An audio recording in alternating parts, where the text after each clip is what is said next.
What up, world? Um, Movie talk August with the release of the Expendables 3. For months, I have been planning to do Sylvester Stallone this month, so that's what we doing.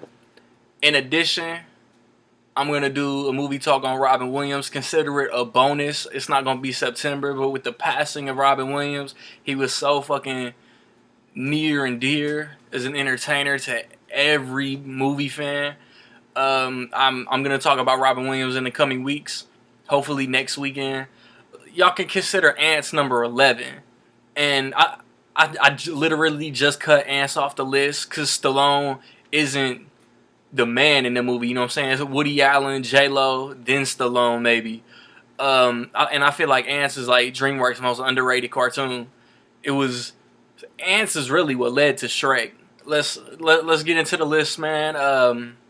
At number 10, I'm gonna catch mad heat for this, just cause of the reviews I've heard. I know people are gonna knock this shit, but Expendables 3, it just came out, and Mel Gibson as the villain, he has the most. He was the villain that could get at Stallone the most.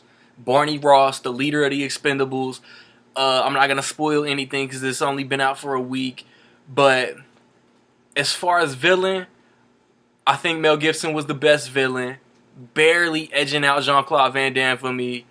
And then, wow, I like the first Expendables, and what like a lot of complaints about Expendables 3 was that it's a mockery of what all these stars used to be. Well, in the Expendables, they tried to do it serious, and they got shit on for that. So they bring in the camp, they bring in Chuck Norris in 2. It made decent money, and then they do it in 3, and everybody is shitting on it. Is Stallone's just not gonna win with critics. So I say do Expendables 4 and just keep going. You know what I'm saying? Like make it an action movie, but throw the jokes in there. I've never really, you know what I'm saying? There's always classic one-liners. There's always lines in movies that people love, but I don't need one-liners. I need a badass story, good fight scenes. Somebody commented on my Expendables 3 review for more hand-to-hand combat, especially from Wesley Snipes, which would have been dope. I would have loved for there have been a in-your-face Demolition Man reference with Snipes and Stallone, and then an in-your-face Assassins reference with Banderas and Stallone, but I didn't hear it. But still, like Expendables 3, just turn your mind off and watch. You know what I'm saying? Watch the guns go off, and you could like Expendables 3. At number 9, I got Cliffhanger, and I mean, I'm gonna tell the truth, man. I just saw Cliffhanger for the very first time like a month ago. It's got Merle from The Walking Dead in it. It's got John Lithgow as the main villain. It's got the cop from Rush Hour with the mustache. He's actually maybe the reason why Cliffhanger is so low on this list for me, man, because he was so over the top it took me out of the movie.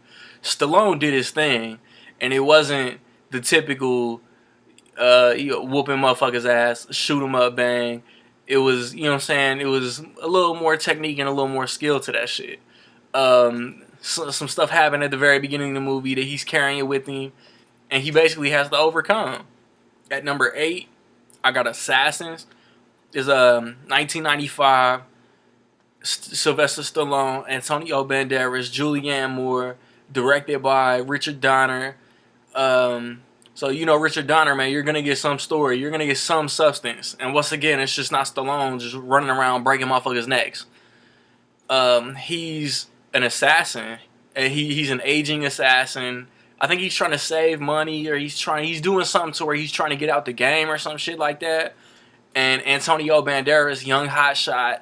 Banderas really wasn't shit in America at the time because Assassins and Desperado both came out in 1995 and put Antonio Banderas on. And it was just the back and forth between the two was so cool. And then Julianne Moore, you know, the girl, you need the girl. At number 7, I got Tango and Cash. And Tango and Cash is extremely underrated. And it was cool. Like, what was cool was Tango and Cash was like, Stallone was a cop from one side of like LA, I think, and Cash was a cop from another side of LA. But Stallone wasn't the hot shot gunslinger. He was the clean cut pretty boy that did things by the book. And Kurt Russell was like the Martin Riggs to an extent. Hot head, shoot first, ask last, and they got put in a situation by the bad guy to where they got to work together to clear their names. And then young Terry Hatcher is in this movie, and I watched this movie like maybe 6 months, a year ago, and I can't remember whose chick she is, but she plays into it too, man. Good fight scenes, man. Late 80s action. Like, Tango and Cash is severely underrated to me as an 80s movie, as a Stallone movie, as a buddy cop movie. At number 6, I got Rocky Balboa. Honestly, man, I do 10 movies. I should have just told y'all there's 6 Rockies, there's 4 Rambos, 10 movies, video over. But nah, Rocky 6 comes out 30 years after the original, and it's OG Rocky Balboa, and Antonio Tarver is the boxer's real name, but I can't remember his character's name. But Rocky's in a restaurant or whatever. Adrian's passed away, man. He's roaming Philly real lonely, honestly. And he's in a bar and he sees like a computer video game simulated how would the current champ hold up against Rocky Balboa. And then I know they said he had like brain damage in Rocky 5, but Rocky Balboa practically ignores everything that happened in Rocky 5, and it just, you know what I'm saying, like, right, just if you haven't seen Rocky Balboa because you think old ass Rocky is a little far fetched in the ring, man, check it out. Number 5 is a movie to me that I love. I have loved ever since I was young. It was just so cool to me, and I wanted to put it higher on this list, but just due to the top 4 movies and how good they are, I couldn't get it above one of my top 4, and that's Demolition Man. I mean, it came out in 1993. I was 7 years old. It was futuristic. Every time I saw a Taco Bell commercial, there was Demolition Man. Sandra Bullock was young. Sandra Bullock was hooked on the 90s. Sandra Bullock was funny. She was like the sexy new girl in movies. And then Wesley Snipes was so great as a villain. And just, we've seen Stallone as Cobra. Like, Stallone in Demolition Man was like futuristic Cobra. Didn't give a fuck about no law. And he cursed just to get some toilet paper. Benjamin Bratt was in the motherfucker. Rob Schneider was in the motherfucker. Dennis Leary was in the motherfucker. Blinking You Miss It. Jack Black was in the motherfucker. Like, I love Demolition Man. Just everything about it, man. At number 4, I got Rocky 4. And a lot of motherfuckers might say that this is their favorite Rocky movie or their favorite Stallone movie. For me, it's number 4. And I mean, come on, like, he got to avenge Apollo, Eye the Tiger, Dolph Lundgren, I Will Break You. Look at that motherfucking poster. Like, that's America right there. Who doesn't love Rocky 4? At number 3, I got Copland. And Copland was like Stallone saying, I can act, motherfuckers. Like, y'all think I'm an action star, but I got chops. And it was he plays a small town cop. And who else is in this movie, man? Robert De Niro is in this movie. Ray Liotta is in this movie. Harvey Keitel, Pre-Sopranos, Edie Falco, Michael Rappaport, Janeane Garofalo is in this motherfucker, man. Directed by James Mangold. Before The Wolverine, before 310 to Yuma, before Identity, James Mangold. Like, this is a badass movie. And this is Stallone's most underrated movie, in my opinion. Because his small town gets involved in big city corruption. And he got to deal with that shit. And like Copland is so good. I got two left. Man, there's one series that hasn't been on my list at all yet, and there's two spots. I mean, I'm gonna cut the suspense, man. Let's finish this video up. Number two is First Blood. That shit's not called Rambo. That shit's not called John Rambo. That shit is not called, you know what I'm saying, First Blood. Like, John J. Rambo returns home from the war. He's just walking, and like dickhead fucking Brian Dennehy is a small town cop, and just fucks with them, and he got PTSD. Like, soldiers just aren't getting welcomed home with open arms for defending the country and fighting for freedom like they should.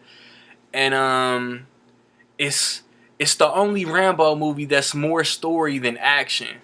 It's more, you see this dude, post-traumatic stress disorder, just fighting to survive. And Richard Crenna coming in, the only one that can get to him. Man, First Blood is so dope, man. This is another movie that I didn't have a chance to see until I was grown, within the past year. And yeah, like Rambo First Blood Part 2 is good. Rambo 3 is good. Why the fuck y'all gonna call Rambo 4 Rambo? Like, that's confusing. But like those are more, you know, shoot, kill, let's shoot a missile into a body, watch it explode. We got to go to Afghanistan, Iraq, Vietnam, and save somebody. This person is captured. We got to go save them. We got to lead this team into Burma or whatever. Like, Rambo is a story, and Stallone wrote that shit, I'm pretty sure. Number one, I think it's obvious. If it's not, I mean, what do you think my number one favorite Sylvester Stallone movie of all time is? If you guessed Rocky, you're right. The original, Rocky Balboa.